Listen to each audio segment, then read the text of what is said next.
Joining us right now, talk about this and so much more, Transportation Secretary Pete Buttigieg. Mr. Secretary, it's great to see you. You guys have been on a bit of, I don't know, can you call this like a tour of winning, right? That's sort of what the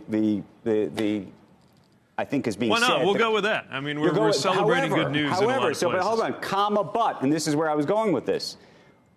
There's a lot of people are looking at the infrastructure package and saying a lot of good things. But one of the things that came out this morning that I wanted to ask you directly about is that the cost of all this is actually going to be much higher, possibly 4 times as high as originally anticipated. I'm not sure what you mean by all this, but yeah, I mean, one of the things we're dealing with in any individual infrastructure project is the upward pressure on prices, right? Just as we've been seeing that throughout the economy. And even as inflation is beginning to cool generally at a macro level, you got to look at all of the different things that could bottleneck a construction project, that could add to its expense. And it's one of the reasons why, in addition to the regular machinery of pushing grant money out to state departments of transportation, out to cities to do their work, one thing we're really reinforcing here at the US DOT is the capacity to help them deliver the projects on time, on task, and on budget. I mean, the truth is, going back to antiquity, there has always been a tendency, especially on the unusually big projects, the mega projects, what I call the cathedrals of our infrastructure, for them to take years longer and cost much, much more than they were supposed to. Something we're very conscious right now of as we begin to get more into the implementation and the execution phase of this bill.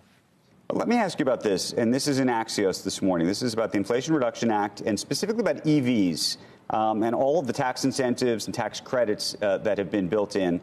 There is now an estimate that says it's literally, and this is not inflation, this is it's four times the cost because of the number of folks that are going to benefit from it and are they taking advantage of it. The good news is they're taking advantage of it. The bad news is the math is going to be a lot more expensive, which raises the question of actually whether the incentives needed to be as high as they are.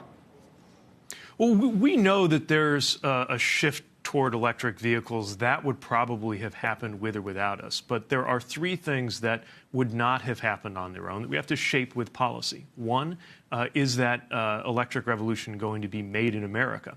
And that's why these incentives were shaped in a way that encourages U.S.-based manufacturing and production of these cars. It's in line with the president's extraordinary record of creating 750,000 plus manufacturing jobs in the U.S. And as a child of the industrial Midwest, growing up in what used to be a company town for the Studebaker auto manufacturing company in South Bend, Indiana, certainly something that means a lot to me. So 1, making sure it's made in America.